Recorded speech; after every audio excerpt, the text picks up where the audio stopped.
India makes history. जी हाँ, आप अपनी स्क्रीन पे देख सकते हैं कि हम lander module. India becomes the first country to land near the south pole of the moon. India only the fourth in the world to achieve soft landing on moon. This is an incremental progress and definitely a great, huge one it is. And thank you so much for all the support and work that you are doing.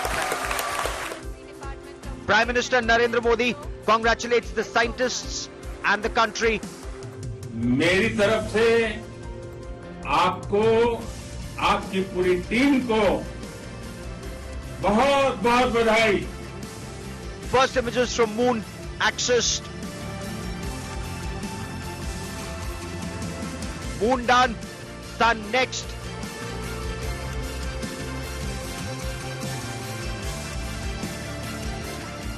Rising space for India.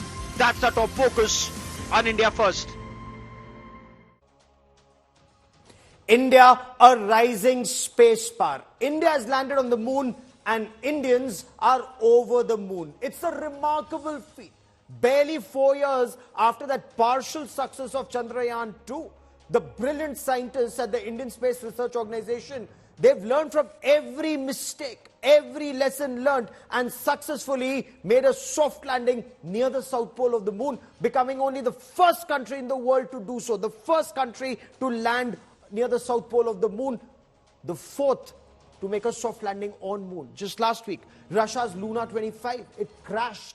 Indian scientists were confident nothing would go wrong, and nothing did. Over the course of the next 1 hour, we get you details of India's remarkable achievement and the space ahead. There's Aditya L1, the solar probe mission. There's also Gaganyaan.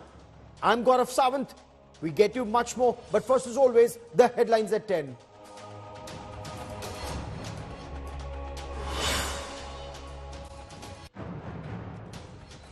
Indian Space Research Organization releases the first images from the lunar surface taken by the Vikram lander during Chandrayaan 3's descent. Images of Chandrayaan 3 landing site also released.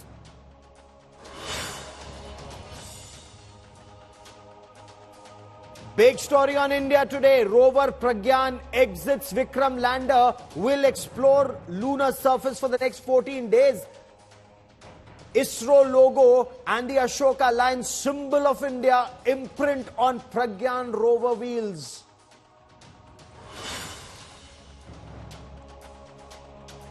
Prime Minister Narendra Modi congratulates the heroes of the Indian Space Research Organization after watching the landing live in South Africa. The Prime Minister to meet Team Chandrayaan 3 in Bengaluru when he returns from the BRICS summit in Johannesburg.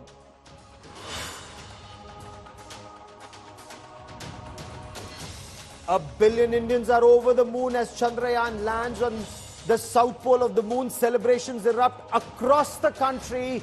ISRO scripts history.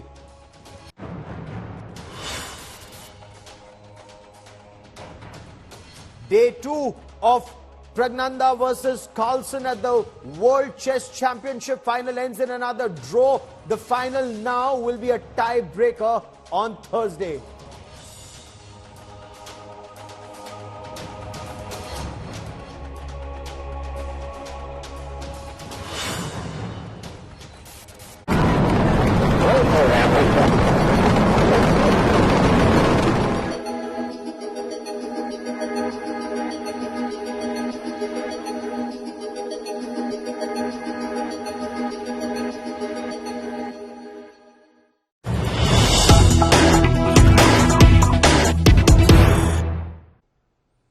You're watching history being made live on television. The Pragyaan rover. Pragyaan in Sanskrit means wisdom, means knowledge. So the Pragyaan rover is now coming out of the Vikram lander. We'll show you those first images. The Pragyaan rover will explore the lunar surface for the next 14 days. 14 Earth days, 1 lunar day.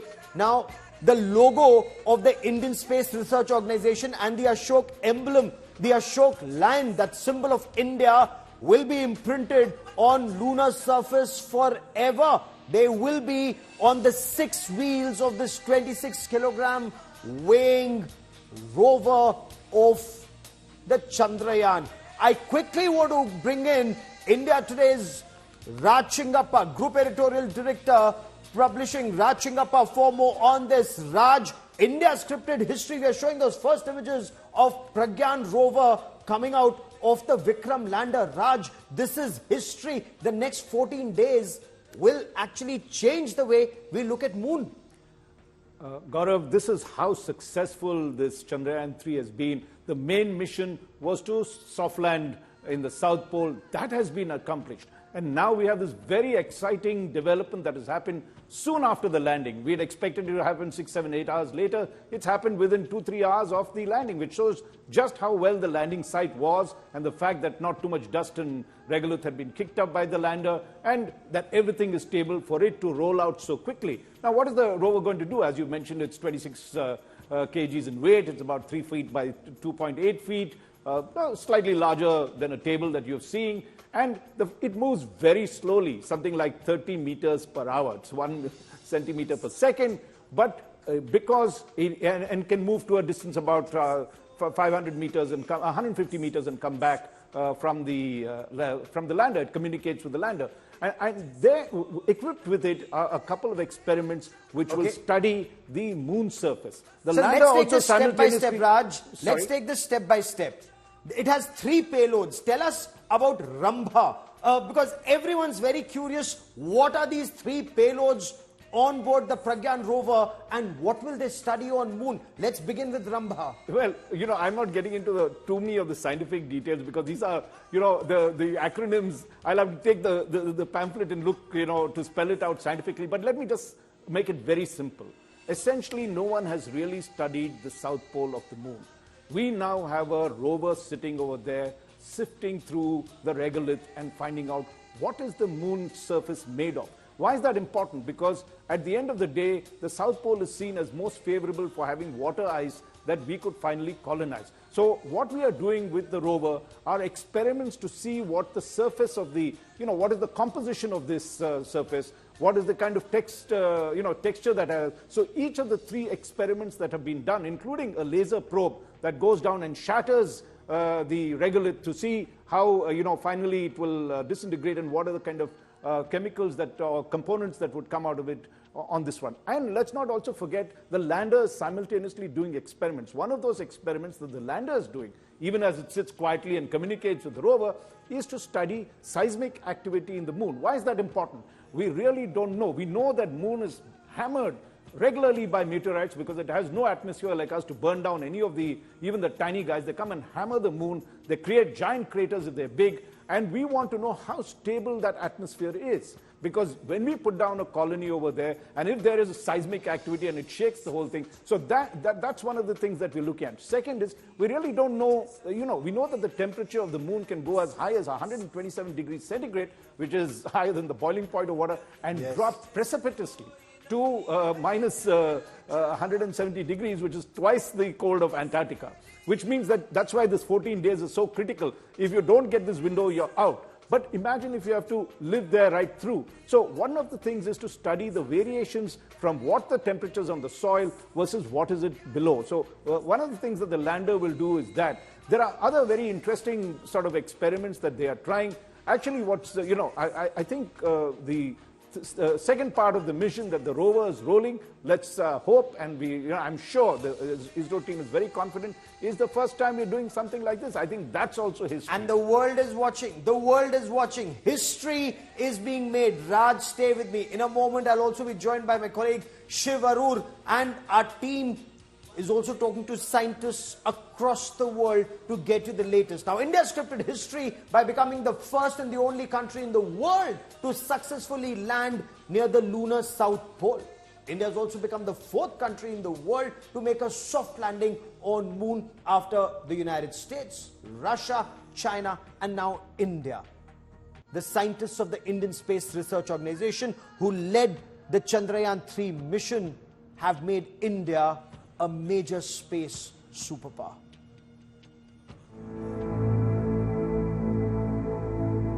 On the cusp of witnessing a celestial feat, India poised to create history on the moon.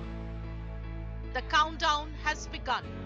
Hearts beat in unison at ISRO's command center in Bengaluru.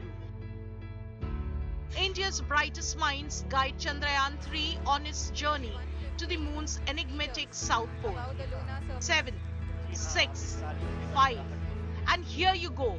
India embraces the moon. जी हाँ, आप अपने screen पे देख सकते हैं कि हम lander module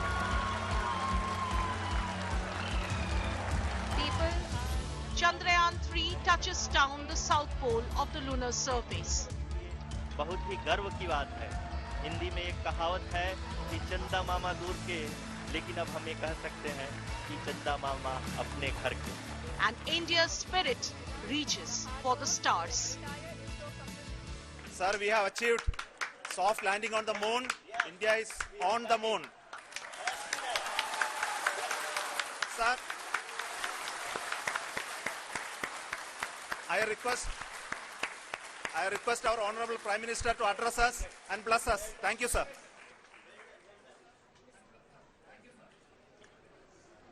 मेरे प्यारे परिवारजनों,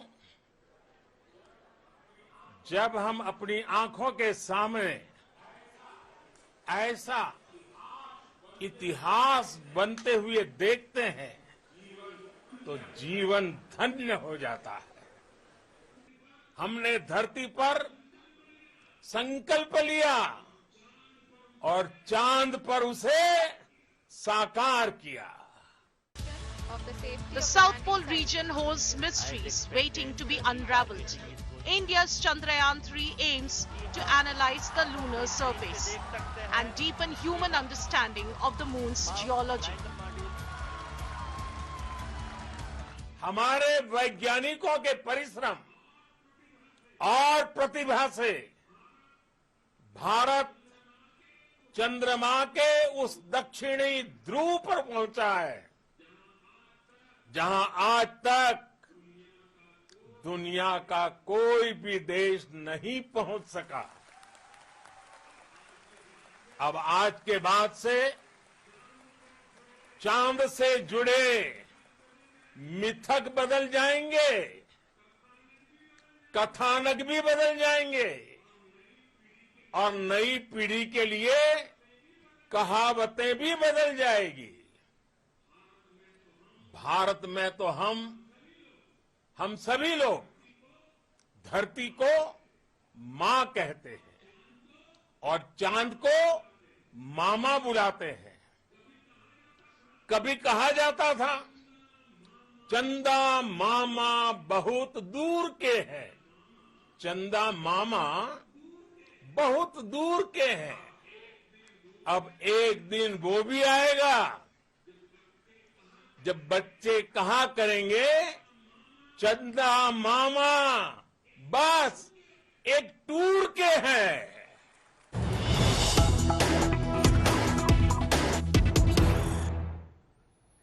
And as India celebrates this remarkable achievement, joining me live and exclusive on India Today is Dr. Jitendra Singh, Minister for Science and Technology in the Narendra Modi government. Dr. Jitendra Singh, welcome on India First. Even as we speak, the first images are coming out of the Pragyaan Rover emerging from Vikram lander. Sir, what are your challenges ahead and the challenges that you've been able to meet, the scientists have been able to meet so far? Dr. Jitendra Singh. No, thank you, Gaurav, for putting a question very precise, which might not have been answered so far. I was mute, but I was listening to the conversation going on. You were asking somebody over the Ramba, and there was an inadequate response to that. So I just wish to, if you permit, I just wish to clarify what it is. Go on, sir. Can I do that, Gaurav? Please, kindly go on, sir. Hello? Kindly go on, Dr. Jitendra Singh. Go on, sir. Yeah, Ramba LP is a spherical probe which has been deployed and is mounted on a boom. And this will help in measuring the near surface plasma ions, electrons, density changes in time, This will also help us understanding the ionic atmosphere of the moon, because so far in the last 2 hours we have been only celebrating the landing on the surface of moon, celebrating being first to have landed on the virgin area of solar, the South Polar, etc., and the esteem of India that has gone up, truly and rightly so. But now is the time to talk of the activities beyond this moment of having landed. And I appreciate you put this question to someone. So now all this activity has started for the next 14 days, that is in Earth, 14 days of the Earth, which is equivalent to 1 lunar day of the moon.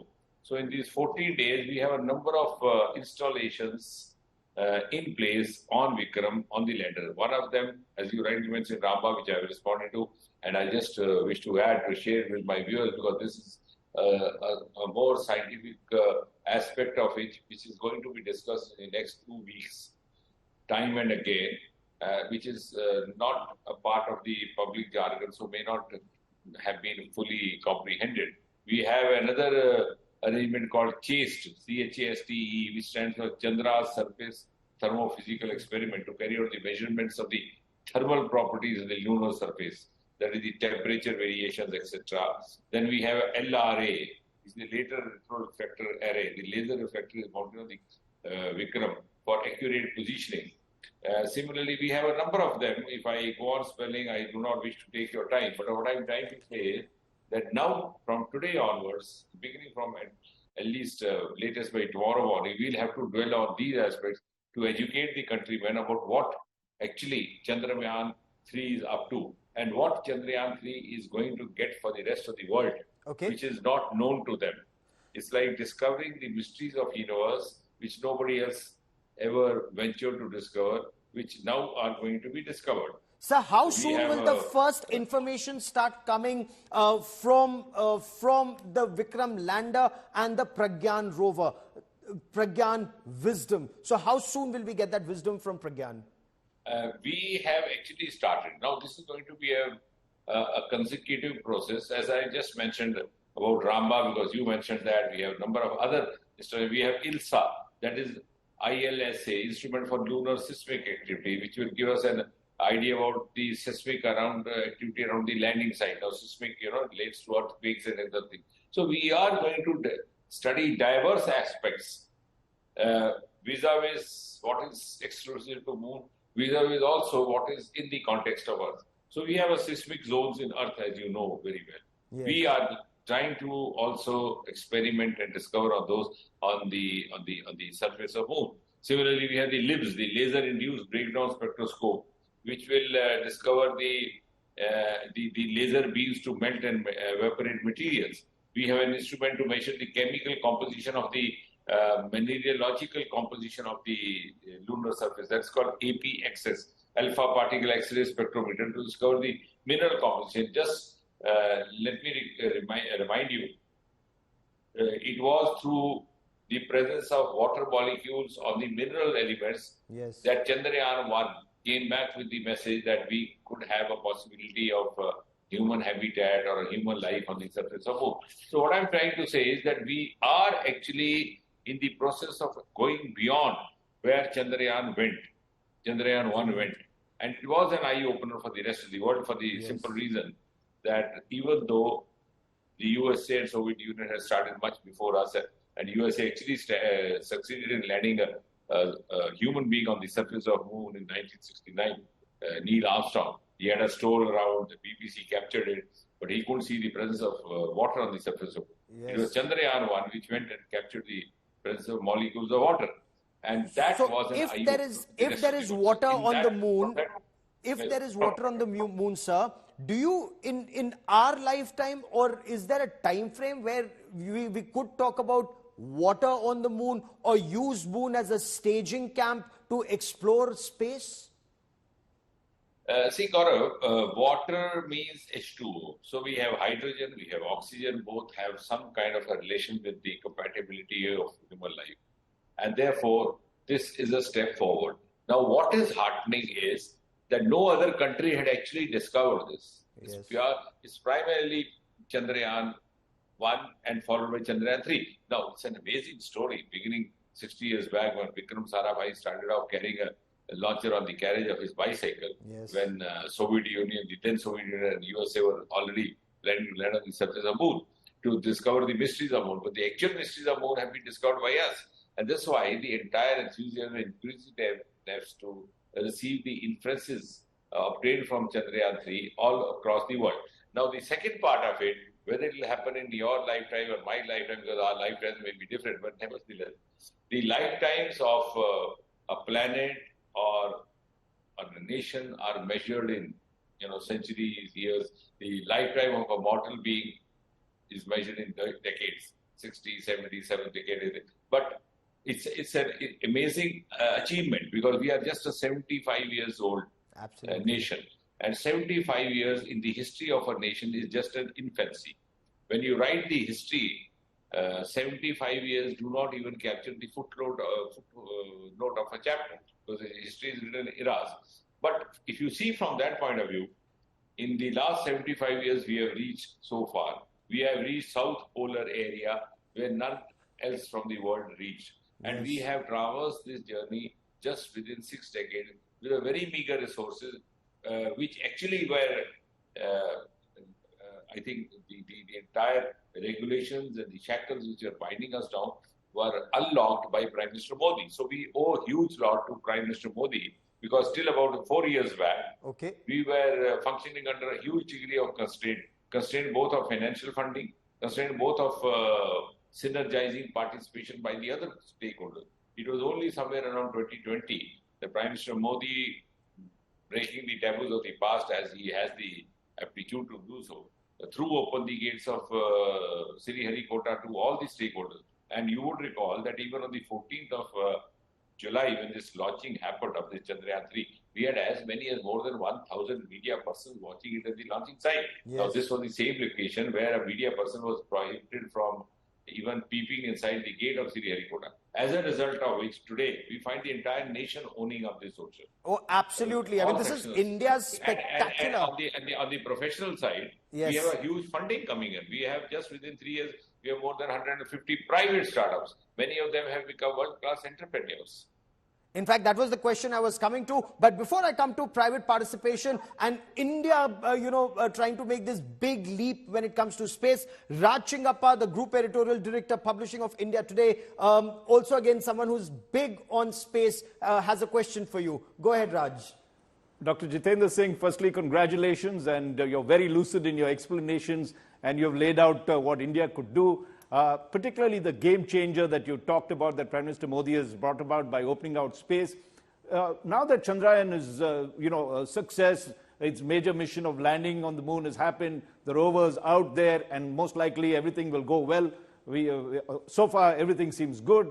Where do you see the program going from here? India joined the Artemis program to be part of 27 nations along with the US to explore, bring humans back to the moon. Where does India's contribution go from here? What do you see as the next couple of steps that ISRO or India will be taking and that you would be overseeing? I think to put it briefly, what is important is that from being merely an aspirant in the space missions, India today is an equal partner. And no longer is India looked at as a nation which looks forward to collaborating with the other countries of the so-called developed nations. It is the other way around now. Now, you mentioned Artemis. It was at the behest of America during Prime Minister Modi's Washington, D.C. visit that this finalized. During the same visit, it was America which solicited Indian astronauts to join them in their future mission to the space station. So what I'm trying to say is that now India is firmly placed as a frontline nation, particularly in the space sector. And the other countries who are into the space sector venture are looking up to India as not only as an equal partner, but also sometimes in clues, which maybe was not so a few years earlier. And that applies to Chandrayaan 3 as well. Secondly, overall, this has given India kind of a credibility and also proved beyond evidence India's capacity to give a lead in certain areas which might not have been explored by the other nations. Overall, in the arena of science and technology, and maybe spearheaded by space sector. And therefore, when Prime Minister speaks about 25 years ahead, the Amrit Kal, when India would rise to the pedestal, I think that ascent of India has begun via space. So it is now being taken as a very serious collaborator, partner, or even a leader in these spheres, which was not so earlier. And one other aspect of India, as far as the space technology alone is concerned, per se is concerned, is that we are no longer confined only to the launching of rockets. We have also proved ourselves capable of using space technology in the infrastructure development to bring ease of living for the common man. In India, for example, space technology has entered every Indian household. It is every sector, whether it's the railway crossings, unmanned crossings, whether it's the railway tracks laying, whether it's the smart cities, whether it's the roads and bridges, whether it's the telemedicine, whether it's a Swamitva program, it's a very ambitious program for the mapping of, we have a new geospatial policy. And it's all happened in the last few years, ever since Prime Minister very pragmatically took up the resolve to open up the space sector to all the other avenues. You're absolutely right, sir. If I may, sir, give us a space map, a roadmap of what next. Aditya, the solar exploration, what do you hope to achieve with that? With Gaganyaan, are you also, do you have a roadmap or a space map? Or when do we put a manned mission, not just in space, but in moon, sir? No, I'm glad, Gaurav, you asked that. We certainly follow a roadmap. And we are very organized in the space sector. I think one of the special features is in the space department, nobody superannuates. You would have seen today all the former chairmen, all the former scientists putting their heads together and being there, when required. So every mission is like a family mission for them. There's a lifetime commitment. So as far as our next mission is concerned, I think the most important, ambitious mission which the world will look up to is the Gaganyaan mission. It got delayed by 2 or 3 years, unfortunately, because of the COVID. When the lockdown happened, some of our astronauts were undergoing a training stint in the Gregory Center at Moscow. They had to be called back, and therefore the entire thing, went back by about 3 years. Now it's on the track. So before we actually send a human being into the space, of course, we had a human being in the space in the former Rakesh Sharma, about 40 years back, but that was a Soviet mission. This is going to be a purely indigenous human mission called Gaganyaan.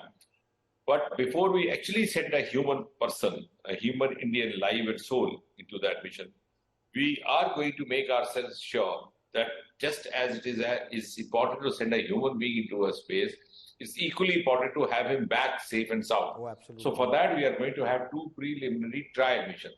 Hopefully, because we were all busy with Chandrayaan, I think tomorrow or day after we'll get back to our department and try to figure it out if we can do it, the first such mission in next month itself, September or so. So we'll have the first non-human mission. We will go up for a few hours, follow the same itinerary as the actual mission, then get back into the waters, and then it is rescued. That's a collaborative function where the Navy comes into play, where the Coastal Guards comes into it. If we are successful, we are satisfied, then we'll have another mission, maybe by the beginning of the next year, where we'll put in a human being without a soul. That is a robo-human being. So we already decided we'll have a female robo this time, who will be known as Vayomitra. So this Vayomitra robo, she will function like the human being. She'll perform all those functions there in the space, in the Gaganyaan, and when it comes back, she'll come back through the same route, through the waters or whatever. She'll be rescued in the same manner with all the safety considerations and parameters being observed. And after that, when we are fully satisfied that we have been able to actually deliver the manner that we had envisaged for ourselves, then maybe by the second half of next year or so, we'll send an actual human being, 1 or 2 or more than one of them, into the space. And And that this will is- be a landmark even for India. And this again And is the an rest, of course, indigenous will program. India's own effort from this point on. Gaganyaan, the Vayumitra first, and then Gaganyaan sending a manned mission or a human mission, man or woman, to space, Dr. Jitendra Singh. Absolutely, absolutely. This is going to be a human mission, and that will pave the way for the rest of our missions, which are in line, whether it is space station, whether it is Aditya, as far as the solar mission is concerned, etc., etc. Okay, Rachingappa has another question for you on Gaganyaan, I presume. Go ahead, Raj, please. No, apart from Gaganyaan, you also have a roadmap to study the sun. Aditya is going up. What else do you have? I mean, and what is the significance of Aditya as you see it? No, absolutely, because this is a relatively undiscovered zone as far as the solar zone of the sun is concerned. But we always move from one level to the other. So I think, and also we tend to learn from one mission and then put our experience into practice in the succeeding missions. As we did so even today, Chandrayaan 3, learning from what we had experienced during Chandrayaan 2. So we had a different design, a different structure, even the software was different, even the sensors and the cameras which are there at Vikram, and we lose contact from the Earth station and then it takes a decision on its own, were also highly sophisticated compared to earlier. So when we move on, as you said, for the other missions, we would also take a call according to the experience or the capabilities that we have gained from the past or the immediate past mission. But what I am confident about is, like most of the others in the fraternity, is that we are in no way lesser placed than other nations who had launched themselves into this space much before us. So that's something very heartening. Sir, before we On let the you contrary, go, many of our graduates will... Yes, I know you have another meeting, sir. But what would you say to those in the West who may be criticizing India that do we have the funds to spend on space exploration? Because there are some who are crying over. For them it may be sour grapes. They haven't been able to do it, and they're saying, why is India doing it? Do we have the money? Yeah, I think, Gaurav, I need to respond to that because those who say so either say so because without going into the facts, B, because they say so out of certain prejudice or bias. You will appreciate when I tell you that the whole Chandrayaan 3 mission has cost us just about 600 crore. Just about 600 crore. Amazing. The Gaganyaan mission just cost about 10,000 crore. This is just a fraction of each of the missions that is spent by Americans or the Russia. The Russian mission, which is just now failed, was about 16,000 crore, many more times than us. And that is possible because we have over the years mastered the art of making an optimal combination of our human resource with the other resources to make it a cost-effective mission. Now, when we went in Chandrayaan 3, we spent about 1 month because we were negotiating with the natural forces. We were moving, we were rotating around the Earth. We took about 20 circles and gradually moved out of the Earth, then moved into the gravity zone of the Moon, took about 75 to 80 circles, then moved out. Whereas the Russian mission took us, like a bullet train, because it didn't have to, because speed was so high, and so also the cost, they didn't have to face the gravity, they didn't take gravity forces into cognizance and spend a huge lot of amount. We have now been able to learn the skill of making an optimum mix of those. And as I said, when we accomplish a mission like Chandrayaan 3, we are able to tell the world, look here, we are now equally placed or better placed to you according to the parameters decided by you, the global benchmarks, the global parameters. But at the same time, we are also using space technology for infrastructural and for citizen benefit programs, unlike you. So I think our space technology program is a very widespread, comprehensive, versatile program.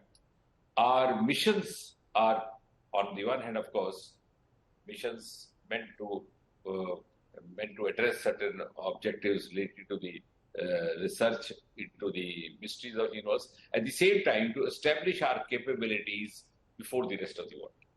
Dr. Jitendra Singh, for finding time on the day that India successfully landed on the moon and on the south side, the South Pole region of the moon.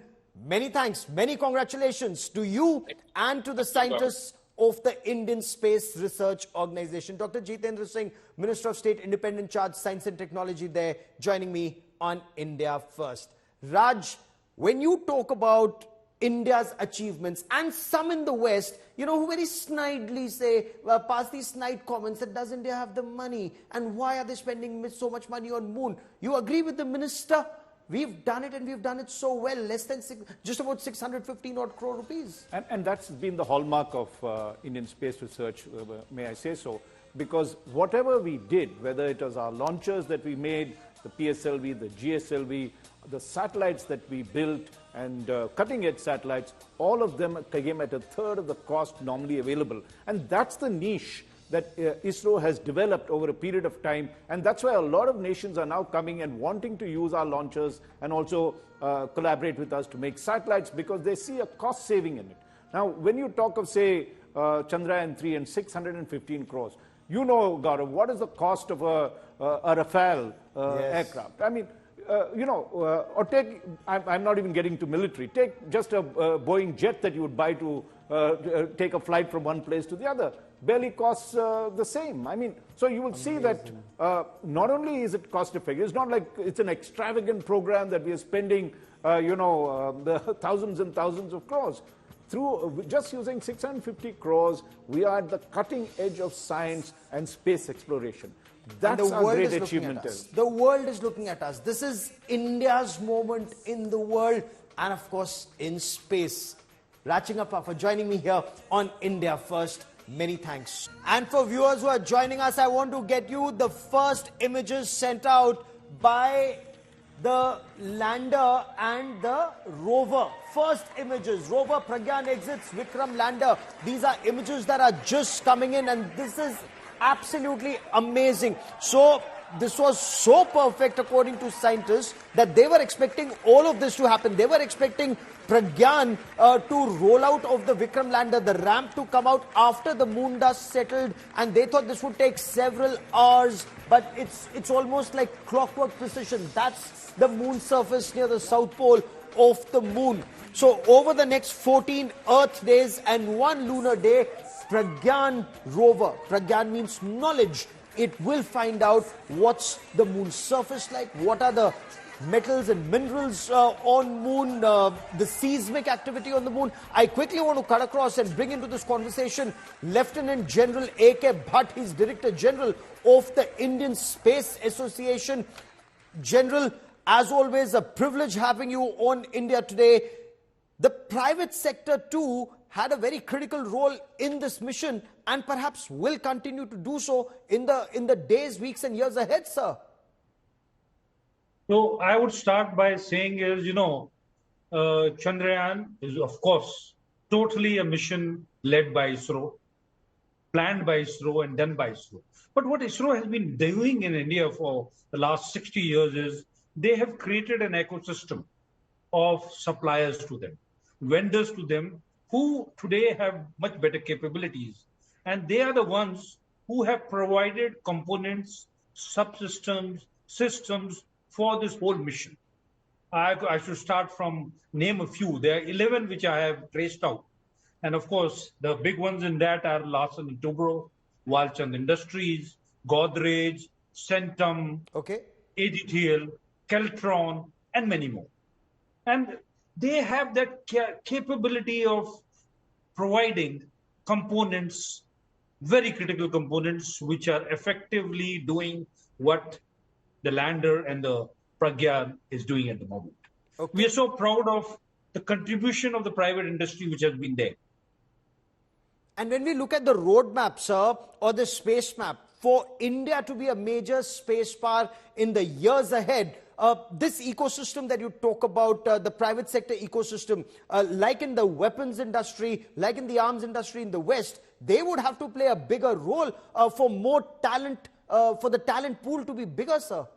wouldn't it? Definitely. And, our Indian government and our Prime Minister took a major decision in June 2020 when they unshackled space and opened it to private sectors. And what has it resulted in? In the last 1 year, one startup, 4-year-old, has been able to launch a rocket in the suborbital domain, and they will go into the orbital domain very soon. There are three new startups who have launched satellites, and one of them would be launching 36 satellites in the next 2 years, which will provide remote sensing by hyperspectral means, not only to India, but to the whole world.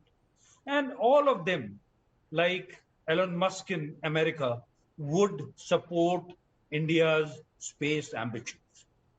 And I'm very sure the lander has given us the first step to what would later manifest into a lunar economy. A lunar economy. Explain that, sir, because this Pragyaan rover, as the rover comes out and over the next 14 days tries to figure out the seismic activity, for example, on moon, do you foresee this lunar economy take a bigger shape in our lifetime? I'm not sure of my lifetime, but definitely in your lifetime, Gaurav. And I would put 2 decades or 3 decades to it, definitely. But what are we looking at? We are looking at space stations, lunar space stations, colonies on the moon, maybe manufacturing being done on the moon, mining being carried out on the moon, and more importantly, it becoming a stage, base for going to beyond, to the universe, to the Brahmand, to many more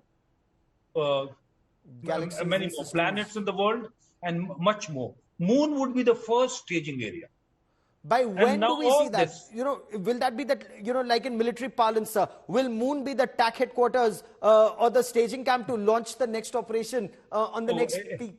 It would be like what they say, the petrol base. It'll be the petrol base. For going further ahead. And it is definitely going to happen. That is how, yes, there have to be some disruptive technologies which have to come. And the most important of that is cost of going to the moon, putting human beings there, for human beings to survive, because there is no oxygen, we know that. And in that environment, all these things, people are working on it. They say there'll be a very large lunar economy where private players from world over, primarily led by USA, would be there. And this is one opportunity which I'm very sure our talent pool and our startups will also be part of it. How do you read India's success vis-a-vis and the kind of funds that India has allocated vis-a-vis the success that other countries unfortunately could not have in the recent years, and not just Russia? Several other countries tried and they didn't succeed, and we had partial success in 2019. Gaurav, firstly, I would mention what ISRO has done, and with the limited funds they have done, is excellent. But we should not overplay low costs to an extreme end, because we'll be in a global market. Yes. And as our economy improves, manpower also will become costly in India. But as on today, we have an excellent talent pool, a scientific talent pool, which has led to our leading in IT, our leading in pharmaceuticals, and that manpower is waiting to go to lead and capture a larger part of the global economy. This is going to happen because what we have, and most importantly, is excellent, motivated youth. When I meet our startups, I could not have met better young men in the world. Okay, and Gaganyaan, the manned mission to space. You heard the minister when he was talking about, first it'll be. It could be a man, it could be a woman in the times ahead, but first it will not be a human being, but something like a vyom, a vyom, yes, a robo. This is a very practical way of going into it, step by step, not risking life, using a robo, and robos today are nearly as good as human beings as we know. So if we can do that without risking a human life, there is definitely a better way, and we will leapfrog into sending people faster and earlier. Lieutenant General A.K. Bhatt for joining me here on India Today. As always, many thanks. A lot of reactions. Thank you, Gaurav. Thank you. Thank you very much, sir. A lot of reactions are coming in, and before we move on, let's listen in to Devendra Fadnavis talking about India's success and the roadmap ahead.